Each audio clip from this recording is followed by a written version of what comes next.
avec Yes. C'est notre moment. Dites oui aux actualités dans votre journal TV. Un vrai pro, c'est qu'un outil change tout. Stayer, précision, puissance, performance. Fabriqué en Espagne. Manoltranao vaovao. Salama tompoko, tonga soa tamin'ny Pegasus e. Zahay dia mamokatra kidoro vita avy amin'ny mosy. Tena mateza, voanja fiafy. Manoltranao vaovao. Poisson vaovao mampatanjaka. Broxa ihany. Manoltranao vaovao.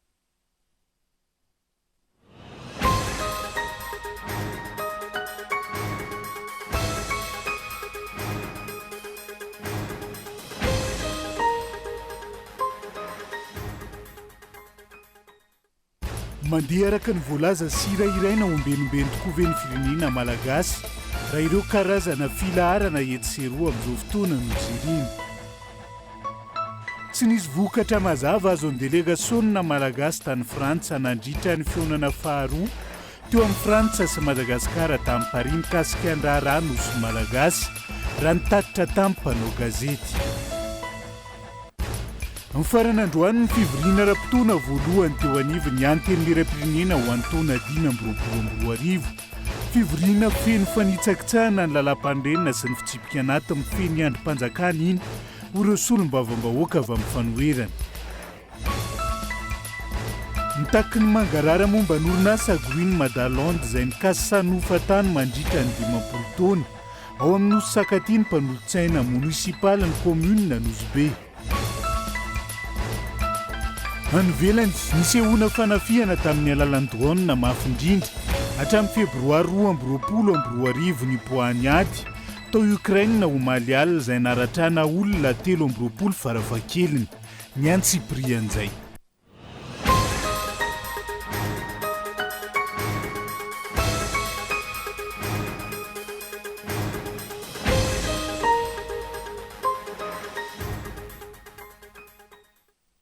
Zoma fa efatra ny volana Jolay taona 2020 taona ny fampalalambavao eto amin'ny fitalavitra kolo atena ny araba tomoklasy tomovavy manasanao ihany koa anaraka ny antsiprian'izay tony mazatra matoa andatsoratra vetrany no anokafatsika ny fiarahana mandeha araka ny voalaza sira iraina ombenombeny tokoa ve ny firenena malagasy amin'izao fotoana izao raha ireo karazana filaharana etsy no jerena ilalana avokoa ireo karazana tolotra ilainy ny vahoaka malagasy hatrizay ka hatramin'izao tsy misy vahaolana maharitra ary toa vao maika mialangalana mpitondra fanjakana eo anatrian'izay matoa andatsoratra.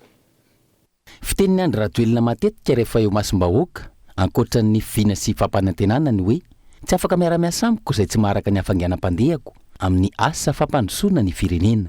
Izany hoe miasa haingana no tiany ambara. Raha ny zava-misy nefa miasa milamina, miasa miadana avokoa ny ankamaroan'ireo mpiasam-panjakana eto amintsika. Maro amin'ireo mpiasam-panjakana no ahitana filaharana no ny antony samihafa. Voalohany indrindra, ny fisiany ilay antsoina hoe lenteur administratif sy ny tsy fisiany ny décentralisation ka eto andrenivohitra avokoa no miakatra ireo avy any amin'ny faritra. Raha misy fikarakarana antota taratasy tsy maintsy atao. Faharoa, maro amin'ireo mpiasam-panjakana no zara fa miasa ao anatin'ny herinandro iray, indrindra ireo olona no tendrena. Zara fa miasa satria ny alatsinainy izy milaza fa hamonjy fivoriana ka tsy afaka mandray olona. Ny talata mbola tsy afaka mandray ihany koa satria mampivory ireo mpiara-miasa aminy sy ireo eo ambany fifehezany. Ny alarobia tsy afaka mandray olona satria miandry izay avoaky ny filan-kevitry ny minisitra manambara fa voatazona eo amin'ny toerany na tsy. Raha toka tsy tratran'ny abrogation ny alarobia ariva izay vao afaka mandray olona ny alakamisy. Mandray ihany koa izy ny zoma fa ny tapany maraina ihany. Matetika alakamisy sy zoma araka izany no fandraisan'olona ary efa voasoratra eo amin'ny varavaran'ireny tompon'andraikitra ireny zany. Ireo no antony ilazana hoe zara fa miasa ary miteraka filaharana izany. Inona ny vokatsoa azon'ny firenena eo anatrehan'izany? Miazakazaka ve ny fomba fiasa eo anatrehan'izany? Ny volam-bahoaka nefa tsy maintsy andoavana ny karaman'izy ireo rehefa tonga ny faran'ny volana. Ankoatra ny any amin'ny barao-panjakana, ilaharana avokoa ny ankamaroan'ny tolotra ilain'ny vahoaka malagasy.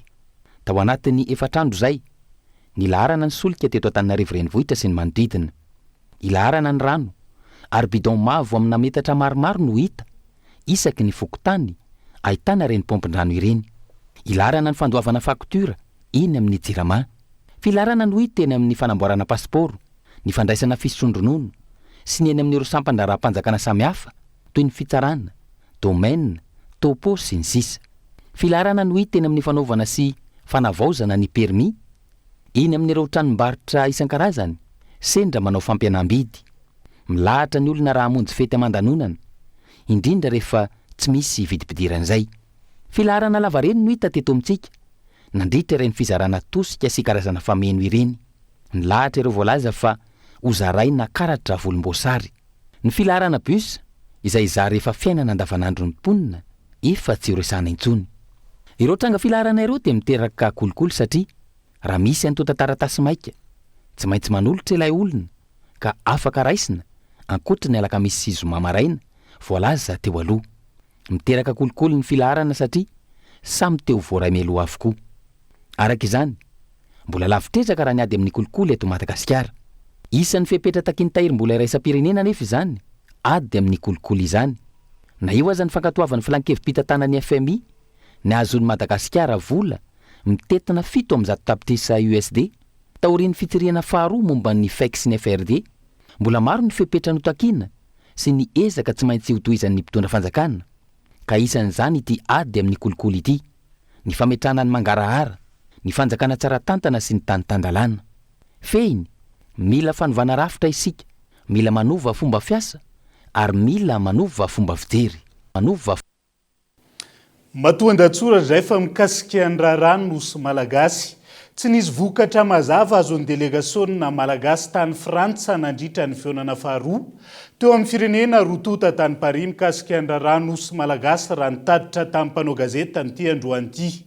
Mbola miandry ny fifampiraranana amin'ny Frantsay ny amin'ny dinika fahatelo arak'izany no tohiny sy ny hoaviny famerenan'ireo nosy amin'ny malagasy raha izay dinika izay no jerena rina fitiavana no mitaditra ny antsiprian'izay. Nandamoka ny dian'ny delegasaona malagasy tany Frantsa nandritra ny dinika faharoa momba ny fitakiana ny nosy malagasy. Tsy nisy neken'ny Frantsay hatreto ary nisy tsy noraisina tao anatin'ny fanamboarana iombonana. Fisehosehoany ivelany no betsaka fa tsy samy joro mitaky ny fiandrianam-pirenen'i Madagasikara amin'ireo nosy malagasy ireo ny delegasaona malagasy tany Frantsa nandritra ny fiaonana faharoa raha nitatitra nomen'izy ireo androany.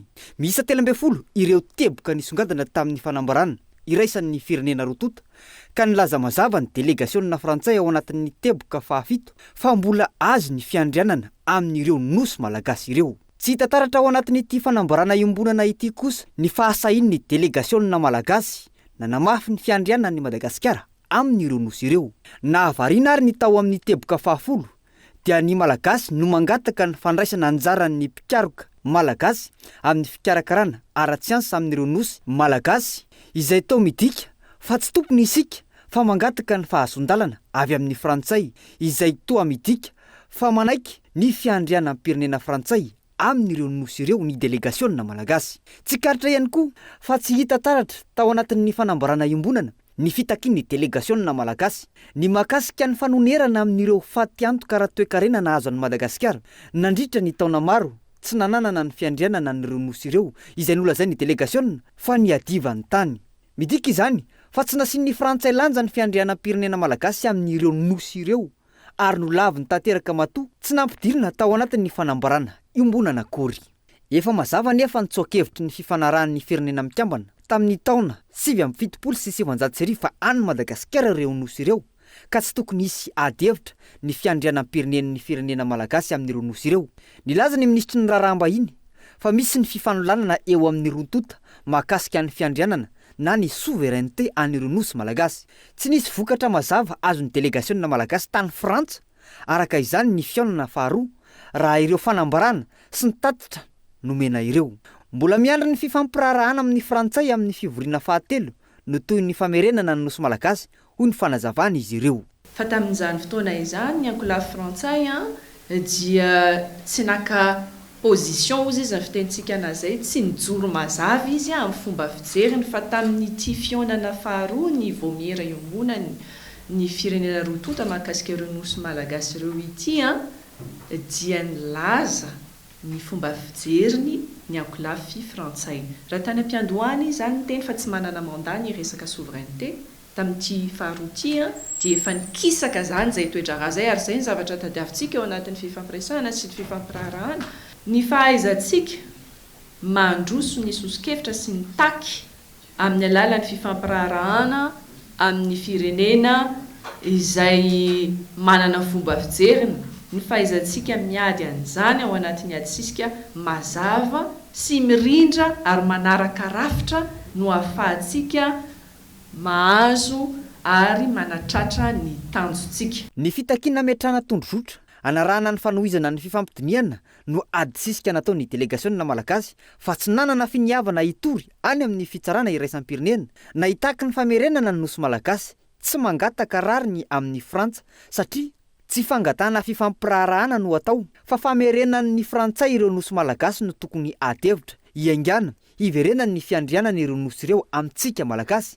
Le tatitra nataondry zareo mbola iandrya ny fanekeny reo Frantsay hoe mahazo anjony ve sika hoe fanapahan-kevitra mandeha ila ny Frantsay ihany no manapaka mampomenge zany de tsy mba menatra very zareo milaza an'izany zavatra ao anaty tranonao de mangataka za ve mba afaka maka an'le entana sy mampiasa an'le entana ao anaty tranoko hitanareo am'izay zay le tsy fanao zany enao no tompony fa tsy ny Frantsay dikan'izay fandaminana ahoana raha oviny io no averinareo aminay ahoana ny fomba hamereninareo azy aminay zay ny tokony angany adievitra ka ny Nations Unies fa nametraka hoe atsika le nosy fa manino tsika ny mbola mangataka ndray satria atsika tsy matanjaka raha tafika satria tsika tsy matanjaka raha toekarena de manana an'izay mialatsiny fa mety tsy ho tiany sasany ty mbola ao ihany le complexe de coloniser zay mahazo an'ireo mpitondra sy ireo délégationnareo tsy serasera na fihetsiketsihana ivelany no andrasan'ny vahoaka amin'ny mpitondra fa ny fiverenan'ireo nosy malagasy ireo amin'ny Madagasikara. Raha ny tsikaritra fangatana fiarah-miasa amin'ny Frantsay no nisongadina fa tsy tena voaresaka ny fitakiana ny fiandrianam-pirenena tranga izay midika izany fa manaiky ny fisian'ny Frantsay ihany ny fitondranana. Efa nampanantena raha teo ihany Rajoelina fa averina amin'ny Madagasikara ireo nosy ireo ka izay no ilain'ny vahoaka ny soratena ho milaza fa ambony ny tokony aina amin'ny fahazona ireo nosy ireo ny loholona lalatiana Rakotondrazafy kanefa mifanohitra amin'izany ny vokatra azo sy ny fitakiana ataon'ny mpitondra izay kely ny fanantenana raha mbola mizaka ny zom-pirenena Frantsay ihany Rajoelina. Andrasana indray ny vokatry ny fifampidiniana fahatelo atao eto Madagasikara amin'ny fotoana mbola tsy voafaritra. Fananaitra ny mpanara-baovao ihany koa ny fanamafisan'ny Frantsay mbola nanan'izy ireo ny fiandrianana amin'ireo nosy malagasy tao anatin'ny fanambarana iraisan'ny délégationna Frantsay sy malagasy.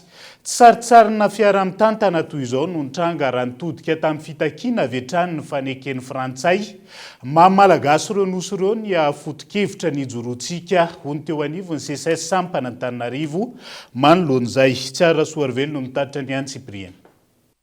Araka ny fanambarana iraisan'ny délégationna malagasy sy Frantsay izay nivoaka androany mamofomofona fiara-mitantana tsy misy vokatra tsara sy mazava ho an'i Madagasikara mikasika ny fitakiana ireo nosy malagasy. Nanaitra ny mpanara-baovao tao anatin'izany teboka iray izay nampatsiahiva ny Frantsay fa mbola azy ireo ny fiandrianana amin'ireo nosy malagasy ireo. Nanamafy ny ao anivon'ny CSS sampana Antananarivo eo natrehan'izay fa tsy fitakiana ireo nosy intsony no tokony foto-kevitra ny joroan'i Madagasikara fa fitakiana ny fanekeny la Frantsa ny maha-malagasy ireo nosy ireo.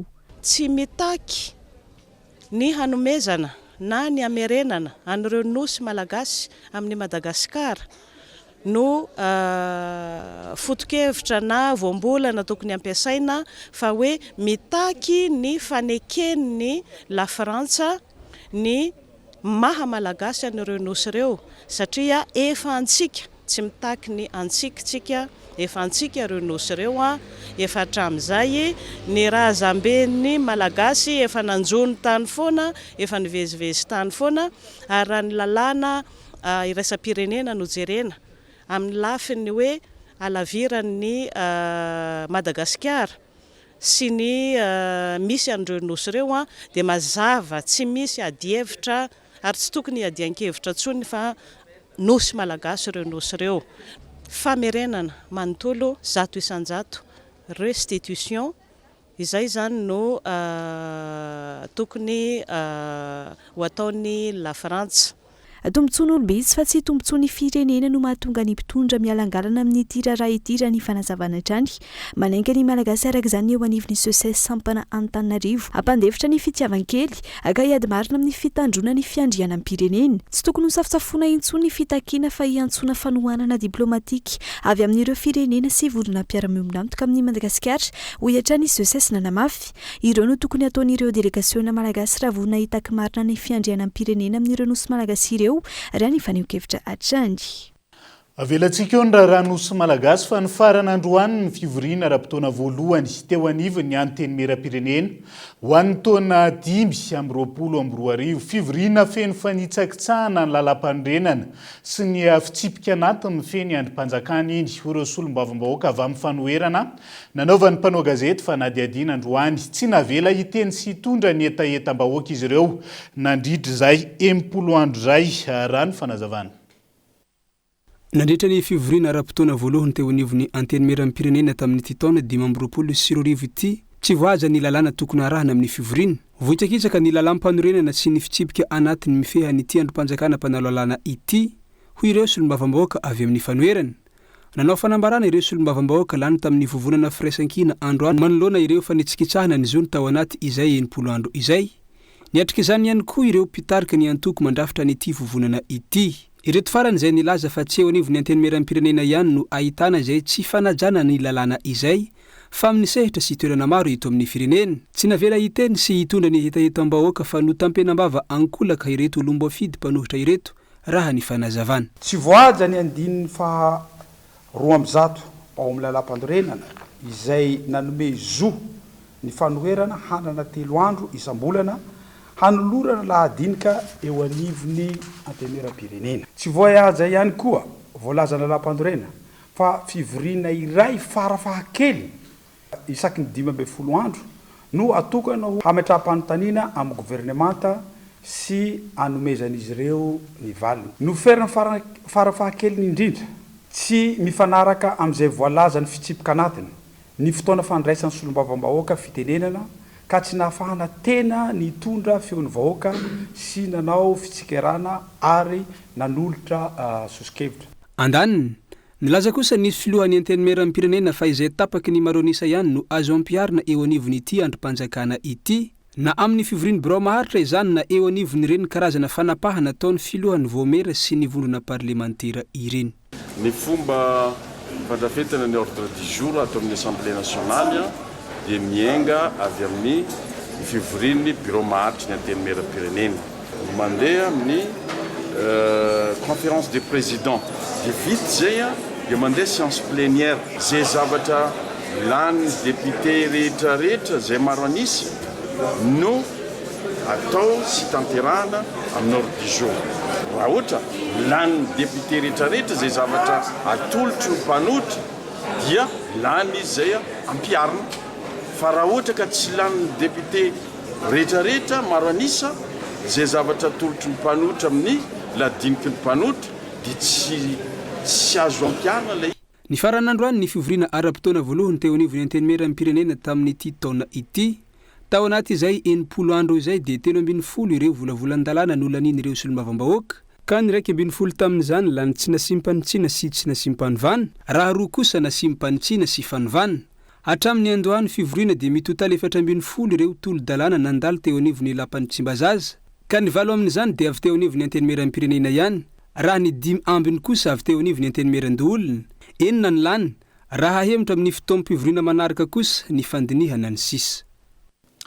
Anatin'ny fasahirana ireo komuna manerana nosy vokatra ny tsy fisian'ny fitsinja ara-pahefana amin'izao fotoana izao ololona Madagasikara avy amin'ny antoko malagasy miara-miainga androany tokony hafainganina ny fanomezan'ireo subvention ho an'ny komuna rehetra ho hiatran'ny faneho-kevitra ity PIA ny vondrom-bahoaka hitsinja ara-pahefana ity onona saina. Mitaky ny anatsarana ny fifampivangongonana fahefana aty amin'ny foibe ny lolon'ny Madagasikara rary ny Rina Sidonie amin'ny mampiany vondrom-bahoaka hitsinja ara-pahefana azy.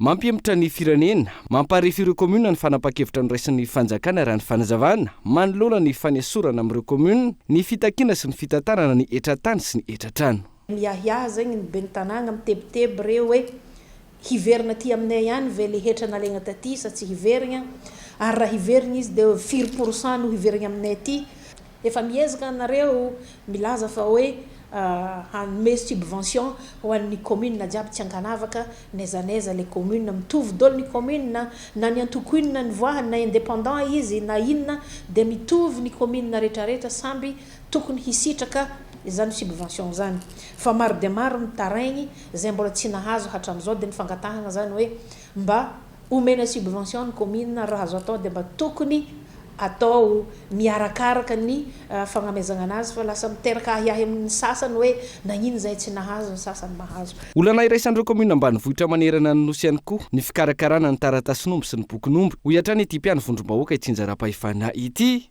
ilaina ny manamaivana ny fikirakirana sy ny fikarakarana izay bokin'omby izay toy ny fanapariana ny imprimerie nationale vidiny bokin'omby izay manodidina ny 4,000 ariary eto Antananarivo ka lasa avy telo hatramin'ny 5 eny zany rehefa tonga eny fotony tafiditra agnatin'izany ny bokin'omby tafiditra agnatin'izany re quittance de marché quittance isan-karazany ka lasa mampanahiragna firy ny commune magneragna Madagasikara eto ary ny sasany mandoa vola agny ataontsika hoe firy hetsy na misy atapitrisany azany be ny tanàgna anankiray miala avy agny amin'ny commune misy anazy zay vao tonga eto Antananarivo eto andeha hividy ireo antota taratasy ilaigny reo ka ny fangatahan'ny commune tsy araikaraiky ary hitanay koa fa hoe mba hampipetraka tsara le fitsinjaram-pahefagna inona misakana ny fitondram-panjakana tsy hametraka io imprimerie io isaka ny faritra na hoe mba isaka district mba hagnamevagna zany ny ataoko hoe fandaniam-bola diso tafahoatra amin'ny fividianana an'io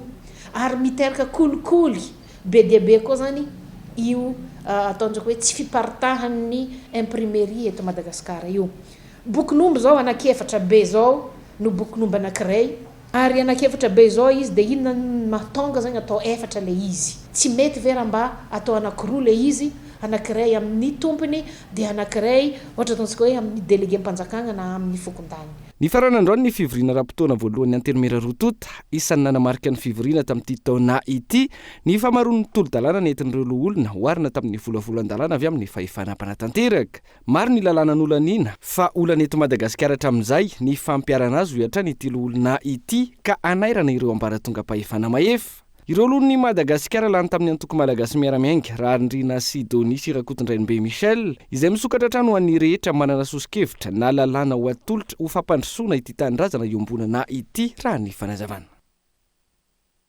mitaky ny analana ministra ny fahasalamam-bahoaka ny solombavam-bahoaka amin'ny Madagasikara Roland Ratsiraka manoloana ny tranga fahampozina na teny Merikasiny vokatra ny tandrevaka no nampitombo ny isan'ireo namony ainy raha ny fanazavana manoloana ny fisitrahana fa matsimbola ny tahirim-bola iraisam-pirenena ankilany tsy misy vokany ary tsy misy fiantraikany vola efa nivoaka no ilay fitantanana tsy mazava eto amin'ny firenena amin'izao fotoana izao tojondraina tahiry no mitaritra ny antsiprian'izay misy tetika asa tsy tokony hovatsiny ny FMI na ny tahirim-bola iraisampirenena sy ireo mpamatsy vola eto amintsika fa lany ny mpitondra amin'ny asa fanaony andavanandrony hoy Roland Ratsiraka trosa iarahan'ny taranaka mandoa kanefa tsy mazava ny fitantanany ny fitondrana azy tsy misy fiatraikany amin'ny fiainam-bahoaka ny fisian'ny tetika asa satria tsy mazava ny fomba fandaniana ny vola rehetra izay azo zavatra nazavaiko teo dia misy vola amin'ny Banque mondiale ok c'est tonga aty amintsika misy aide budgétaire koa ataony fa kely fa financement amina infrastructure misy maro fa hitanareo izy zao manao financement ohatra hoe lalina makany Antsirabe anisany financen'ny Banque mondiale io amintsika amin'ny teny zao RN7 zany ohatra ny azavaiko teo tsy normal la Banque mondiale mifinancer entretien routier tsy asan'ny Banque mondiale zany fangalana fako zany tsy asan'ny Banque mondiale zany tsy tokony misy mpamatsy vola ifinancer fangalana fako fa zany mba asanao zany fantany tsara fa manodikodim-bola le fitondrana fa izy tsy maintsy manao rapport izy na Union européenne na izy tsy maintsy manao rapport izy amin'ny lehibeany hoe zao ny asa vitako tare de maiky izy manao décaissement zay ny défaut-n'ireo olona reo de zay zany manimba ny zavatra de mahita tsika hoe misy vola tonga eto Madagasikara na resaka adduction d'eau io na resaka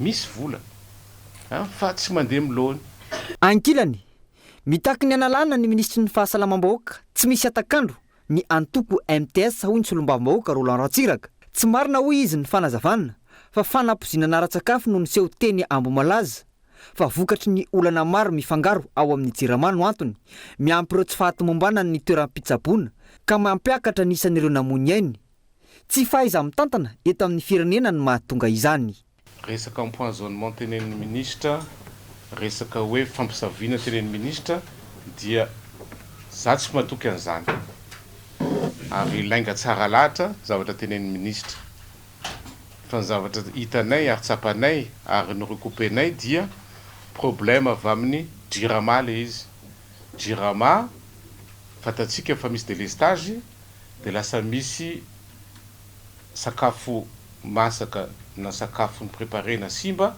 de mazava loatra fa misy ny ataon'ny docteur hoe botulisme zany hoe iny zany aretina mahafaty resaka avy amina bactérie amina sakafo de tsy vitan'izany ihany fa fatatsika fatapoky fatapirenena fa ranon-jirama maloto de mbola manampy ihany koa ny problème ny olona rehetra zay mikarakara sakafo ankehitriny ary ny farany dia rehefa nandeha tamin'ny hôpitaly reo de tsy nahazo fitsaboana amin'ny tokony ho izy ary misy problème na oxygène koa de donc zany fangaro dolo zany zavatra rehetra zany de natonga ny fampitomboany olona maty ny ampiraindray ny olona namony ainy ka tafakatra fita amby roapolo izy ireo ankehitriny mbola misy ireo manaraka fitsaboana hatramin'izao ny valin'ny fitiliana izay nalefa nivelany mbola tsy nivaly tsy mbola misy fanazavana treto hoe laboratoire izy sy iza no nandefasina ny singa dia izay ihany koa no entsika misendivetivety ao anaty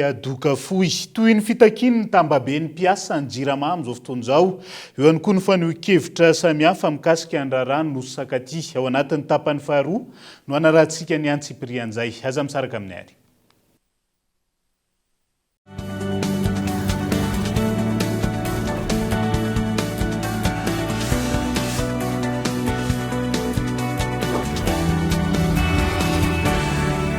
miresaka foana isan'andro isan'ora araroty ireo tolotra mora misy izay ilainao rehetra sady efa misy antso SMS no misy mega tsindrio aingana ary ny dièse 322 dièse manomboka amin'ny 10 ariary monja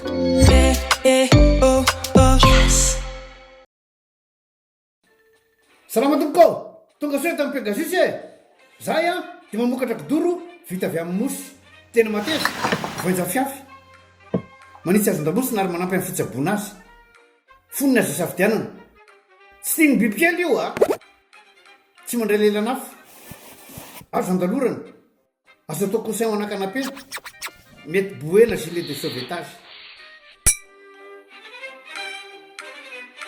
ary mbola misy tapis masolotsia amin'ny loko isan-karazany tsy mifidy toerana n'aiza n'aiza mahatapy soka mora diovina sady tsy matahotra rano nefa malefaka Pegasus koa dia mbola manana canapé sady fandriana ary isolant thermique ilay mampangatsiatsika ny atotrano amin'ny andro mafana sy mihazona ny hafanana amin'ny andro mangatsiaka dia tonga avaraliana fa misy refizety ino malesy an-tagnany lahy ty brox lesy ino brox lesy ino koa malesy zany poisson vaovao mampatanjaka misy energy drink de misy cola mety amindry sady mety amilay ino agnarany brox mahazonda mahazonda zay mila poisson mahazonda mahazonda zay mila poisson mahazonda mahazonda zay mila poisson mahazonda mahazonda ame parole brox ayany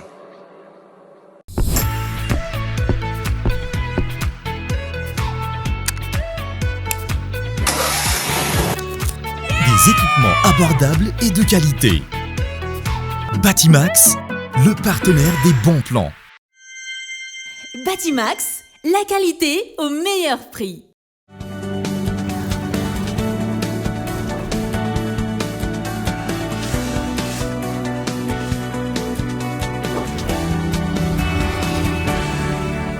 anohizana ny tapany faharoa amin'ny fampilalambavao amin'ity alay ity mifanindran-dalana amin'ny fandaniana ny tolo-dalàna mikasika ny fanitsina ny lalam-pividianana izay nolaniny ny parlemanta na dia efa taratasy fakana tolo-kevitra any ampisehatra ara-pividianana ihany koa ny seni efa vonona ary anambatra ery ireo fresa mompirenena hitondra amin'ny fanatsarana hitan'izy ireo araka ny lesoka tsikaritra hatrizay ny antsiprien efa tonga eny ampelantanan'ny firaisamompirenena ny taratasy fangatana soso-kevitra anatsarana ny lalam-pividianana avy eny amin'ny seni efa ela ny firaisamompirenena no ny andry ny fahatongavana izany ka ezaka apiditra ao ireo teboka mampandringa ny fividianana hitan'izy ireo hatramin'izay talohan'ny nahatongavan'io fangatahana io dia efa nivory ny firaisamompirenena mampidirina ao anatin'ilay ataoko hoe famolavolana fanatsarana tianjareo atao zany eto amin'ny firenena na izany na tsy zany ny firaisamompirenena malagasy mazava azy araka nefa ny fampiresanay dia mandefa foana ihany koa ny dinga fanatsarana sy fandefasana soso-kevitra amin'ny piatsehatra tsirairay avy satria fantatritsika tsara fa ny fanaovana fanatsarana ny fividianana eto dia misy ny lalana avy any amin'ny tompon'andraiky mpanjakana zany ohatra ny hoe avy any amin'ny seni dia mety ho andalana amin'ny gouvernemanta izy rehefa avy eo dia lasa projet de loi fa ny aty amin'ny firaisamompirenena mazava ho azy amin'ny sampanafana ramaso ny fividianana safidy ny ainga amina analysy ny firaisamompirenena izay nanamafy hatrany fa ny fanatsoahana lesona amin'ny lesoka nisy teo aloha no ahafahana manatsara ny lalam-pividianana araka ny fanaramaso izay nataon'izy ireo ary izay no ataon'izy ireo ho fomba fiasa amin'izao fisokafan'ny seni maka ny hevitry ny mpisehatra izao izay ny anefa nanaovana iantso foana isaky ny mandeha dia kanjo moa atao hoe tojo zany zay hoe tojo amin'ilay zavatra nirinay satria tonga zay le hoe soso-kevitra fangatahana zay soso-kevitra fa ty amin'ny firaisamompirenena tsy firaisamompirenena ihany moa zany fa ireo ataontsika hoe petrehitra rehetra zany samy nanaovan'ny seni zay fangatahana zay amin'izay rehetra mety ataontsika hoe fanatsarana manoloana ny fividianana anankitelo mifanisy teo dia jerena hoe izao ny fanatsarana isy azy zany hoe rehefa nahitana an'ireo hoe hita fa mety tsy misy mifetezany ao anatin'iny dia izay nitondrana an'ilay fanatsarana ahafahana manova an'ilay lalàna zany hoe tokony misy an'izany hoe costa hita zay zany ahafahana manamboatra dingana amin'ilay teneny teo araka tenena hoe efa misy zavatra ataontsika hoe zavatra teo an-tanana dia izay no jerena hoe ahafahana mijery arahana ny rehetra mijery zany ao anatin'iny dia izay no ataontsika hoe hoentina eo amin'ivon'io le ataontsika hoe fotoana io tsy aivona fa nahazo izay fangatana tolo-kevitra hanatsarana ny fividianana izay ihany koa ireo antoko politika ian'ny tolo-kevitra fanatsarana ny fividianana amin'izay ve ny seni amin'ity fomba fiasa afaka ankevitra ity sa fombafomba fotsiny ihany hanakonana ny fanakianana mianjady amin'izy ireo ankilany efa lanin'ny parlemanta rotota ilay tolo-dalàna natolotry ny filohany antenimeran-doolona izay nisy fanitsina vitsivitsy izay mbola andala fankatoavin'ny ACC sy ny mpanatanteraka ifandona sa ifameno ireo roa ireo isan'ny vaovao misongadana ihany koa amin'ity alay ity miverina nanamafy ny tambabeny sendikany ny jirama fa iroso amin'ny fitokonana izy ireo raha miziriziry tsy ova amin'ny heviny ny fitondrana manoloana ny fitakiana tsy tokony havadika sosiety anonima ihany koa ny jirama nanatevin-darana azy ireo androany ny firaisambe ny sendika eto Madagasikara sy ny randrana sendikaly ary ireo mpiaro ny zomim-panjifa hidangana 100 ny vidin-jiro raha hivadika ny satany orinasa raha ny fanazavana andao arahantsika ny fanampanazavana mikasika izay teo zany hoe ny vola miditra amin'ny orinasa jirama aloha eran'ny Madagasikara isam-bolana 95 milliards ny vola mivoaka isam-bolana dia 170 milliards manodidina ireo fa tsy hoe zavatra exacta misy elanelana zany 75 milliards d'ariary tsy maintsy fenona isam-bolana misy ny fahabangana satria ny jirama izay amin'ny fanjakana dia ny fanjakana zany no mikarakara ny vahoaka malagasy dia izy zany no lasa nameno amin'ilay vola ankehitriny ilay sata vaovao dia hiala ny fanjakana izany hoe izy mpandraraha itsy ho akatomony rehefa akatomony zany ny mpandraraha anankiray dia tsy maintsy enjehana aloha ilay vola banga io tia zany tsy miresaka an'izay tro zany fa ny vola mihitsy aloha banga 75 milliards d'ariary manodidina eo ho fenona io aloha aizany amenonana io fanjakana efa tsy otsony hiakatra zany ny facture anao rehefa fenon'ilay vola 170 milliards eo dia tsy maintsy hitady tombony indray izy rehefa avy eo aoarinan'io zany izy aka tombony satria izy tsy maintsy ana tsara dia hiakatra zato isan-jato farafahakeliny zany ny fampidiranao na mbola tsy manova zavatra ampiasaina renao ao anatin'ny tokantrano. Izay ny fitakian'ny tambabe ny piasa ny jiramafa mitaka mangarahara momba n'orinasa Agruine Madalonde izay mikasa sanofatany mandritra ny 50 taona ao amin'ny Nosy Sakaty ihany koa ny mpanolotsaina munisipaly ny commune Nosy-be. Hatramin'izao tsy fantatra izay tompona andraikitra orinasa io raha ny fanazavana ary ny mandataire ny Agruine Madalonde ihany koa tsy mahalala izay ho atao ao Sakaty raha ny hoana tamin'izy ireo nasaina no mitatitra ny Antsiprian zay. Nivoaka tamin'ny fahanginana ireo mpanolotsaina munisipaly ao amin'ny commune Nosy-be manoloana ny raharaha ao Nosy Sakaty. Sakaty izay tsy aivina iray amin'ireo fokontany mandrafitra ity commune ity. Nambaran'ireo tolom-boafidy reto androany fa amaivan'ny orinasa Agruine Madalonde ireo vahoaka eny fotony. Rehefa nagnadiady zay tao amin'ny conseil tsisy fampiresana ary tsisy les considérations ao amin'ny souci population locale. Zegny tegna problème be nitsakaraka iza mariny le mpamatsy vola amty resaka société Madalonde ty. Rehefa hitanay le olo nantsonay izy tao amin'ny conseil ary nandefa mandataire anazy le olona tamin'izany andro zany.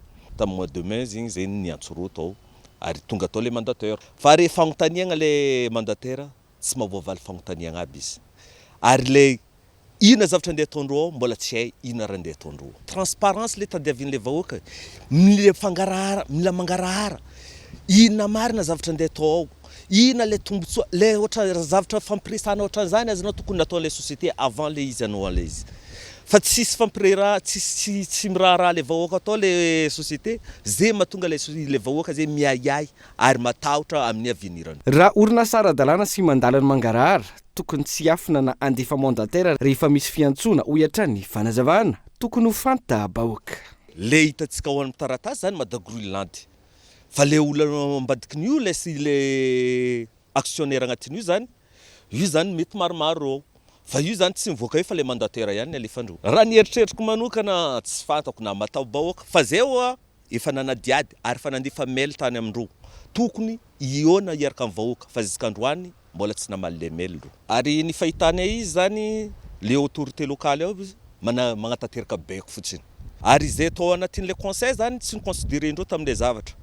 Nefa le conseil zany lany bahoaka ary tokony le conseil zany en tant que ray aman-dreny ao amin'ny tanàna mba mijery ny considérena nagnadiady. Ilaina ny fampandrosoana ary tsy misy malagasy misakana izany ho iatrany faneho-kevitra. Na izany tokony hanaja ireo didy amandalana samihafa eto an-toerana sy nankataovana teo amin'ny sehatra iraisam-pirenena tsy hanitsakitsaka ny zon'olombelona ka antony antson'izy ireo ny ankilafikely rehetra voakasika amin'ny ity raharaha ao Nosy Sakaty ity.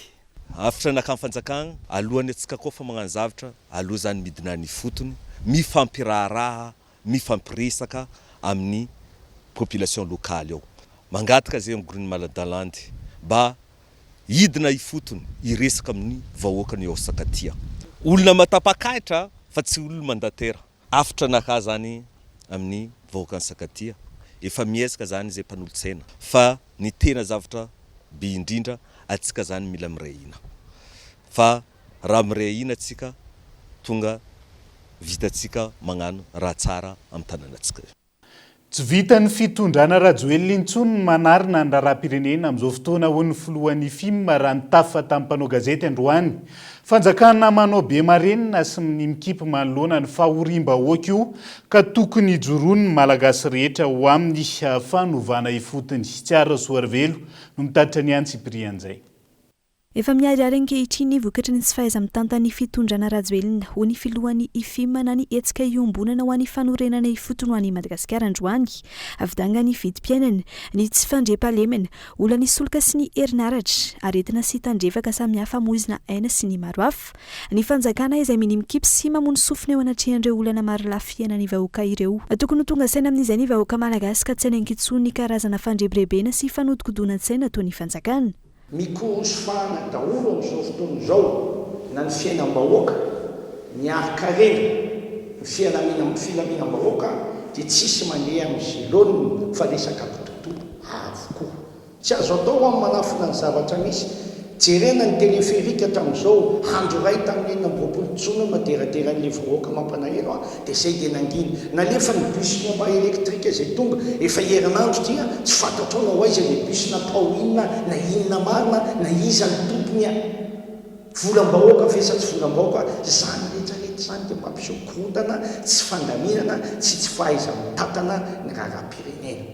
Taona fanaovana révolution zao satria vita zay nefa 5 taona na fiarovan-tena tsisy zavatra fantatsaazontsika amin'ny raharam-pirenena, tsisy zavatra azo ny malagasy tompontsoa amin'ny zavatra mitranga eto mila révolution ity firenena ity.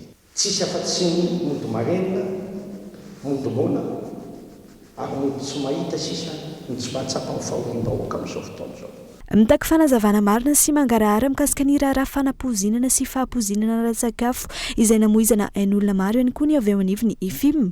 Ity tranga ity izay ilika amin'ny resaka fanampozinana anakonana ny tsirambo nataon'ny fanjakana raha ny faneho-kevitra trany. Matsapa n'ireo olona izay namonamony ainy teny Amerika Asinina sy any amin'ny toeran-kafa tany Matsanganarary ny any Ikongo ny any tany Tomasina tany marobe dia manontany teny izay hoe maninona ny tsy avoaka mazava ho fantatra inona nafaty an'ireo olona ireo. Za tsy hanenjikendrika hoe tsy maintsy botelisme na fanaposinana io fa kosa misy ny olona izay nogadraina amin'izao fotoana izao fa raha nogadraina izy dia amafisitsika ny lalàna avoakantsika amin'ny vahoaka fa mbola tsy manatsiny izy aloha mandrapandeha ny tribunaly. Dia mampanontena hoe maninona moa ny affaire colonel Patrick no mandehanadeny eny dia mivoaka dia mandeha ny sasy maninona neny ren'olo reny tsy avoiny fitsara izy dia hitantsika eo raha misy foana tsy misy. Mampitany teny zay raha manao antsava mpitondra fanjakana zay aiza ary inona lay pozina nafaty ny malagasy marobe reny.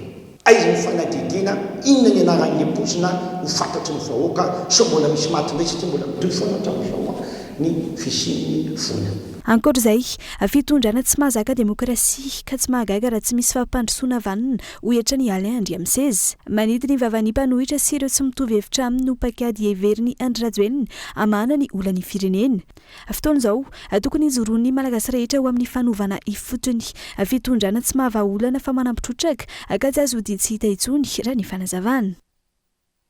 La fomba vao hafa ny 7 hatramin'ny 9 Jolay ho avy izao no ho tanterahana eny amin'ny Alliance Française andavamamba ny Salon de la relation client andiany voalohany izay karakarain'ny ZRK événement.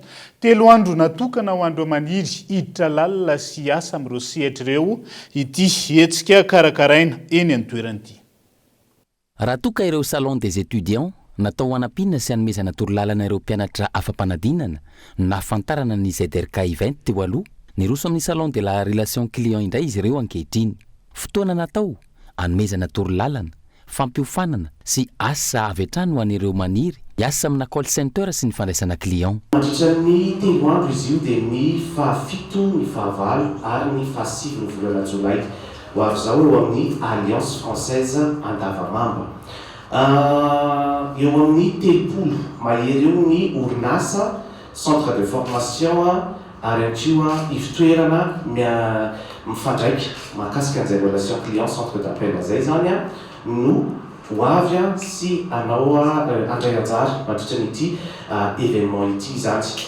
Ny zavatra ho hita ao dia mazava ho azy misy aloha ny exposition ho an'ny mpandray anjara tsirairay avy satria mety hoe misy ny olona liana teo avy, misy ny olona hoe te hafantatra mahakasika n'ity asa ity. Ankoatran'izay ankoa dia efa niresaka sy ny offre omen'ny mpandray anjara rehetra izay dia misy ny speed recruiting zany hoe ny fandraisana mpiasa ho an'ireo izay te hisehatra ao anatin'ity sehatra asa iray ity zany. Mety hoe vao manomboka izy mety ankoa mety efa manana traikefa ary te hampitombo bebe kokoa an'izay traikefa an'izay dia ity salon ity zany dia mandray azy avokoa ireo orinasa rehetra ireo. Hiavaka ity hetsika ity ary efa vonona avokoa na ny mpikarakara ny hetsika na ireo mpandray anjara. Efa mettre en place iny matériel rehetra ahafahan'ny ankizy manao ny test eo ny eo. Zany hoe ankoatran'ny recrutement zany dia ihany koa izay dia afaka mievaluer ny ankizy avy hatrany amin'ny alalan'ny test Ny test moa zany dia ho atao amin'ny plateforme skiza en ligne, zany hoe misy fesia à disposition any a, rehefa avy manao test dia manao entretien avy hatrany dia possible ianao a miandro miny any dia afaka validé afaka mahazo ny poste en télétravail. Ny fahafito hatramin'ny fahasivin'ny volana jolay ho avy izao araka izany no ifampitona eny andavamamba ireo rehetra liana amin'ity sehatrasa ity. Olona manodidina ny 4,000 raha ny fanazavana no andrasana itsidika mandritra ireo 3 andro ireo. Dia izay ihany koa no entina manakatona ny fampahalalam-baovao any Androany. Naiza misy anao ankasitrany ianao nanaraka ny fampahalalam-baovao hatramin'ny farany. Mbola maro mifandarina hoentina aminao amin'ity ality isan'izay ny Ankitsipo. Iresahana betsaka mahakasika ny dian'ny délégation malagasy tany Paris mikasika ny raharaha nosy malagasy. Eo ihany koa ny fiainam-pirenena amin'ny ankapobeny iarahana amin'ny Andriamatoa Wilfried Ramananirina, mpamakafaka raharaha-pirenena sy mamy Rabendrina solom-bavam-bahoaka amin'ny Madagasikara voafito amin'ny distrikan'ny Ambohidratrimo. Fandarana izay anasananao avy hatrany aorian'izao fampahalalam-baovao zao. Mandrapitafa ho manaraka indray tombo kilasy tombo vavy elo matomboka.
Prox a présenté Ny Vava. Salama tompoko. Tonga soa tamin'ny Pegasus e. Zay dia mamokatra kidoro vita avy amin'ny mosy. Tena mateza. Voanja fiafy.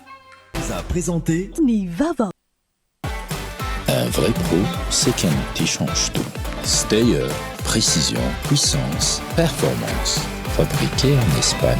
A présenté Ny Vava. Pour vos séjours à Majunga, rien ne vaut la douceur de la mer, le coucher du soleil et l'hôtel Coco Lodge, une étape de rêve à Madagascar.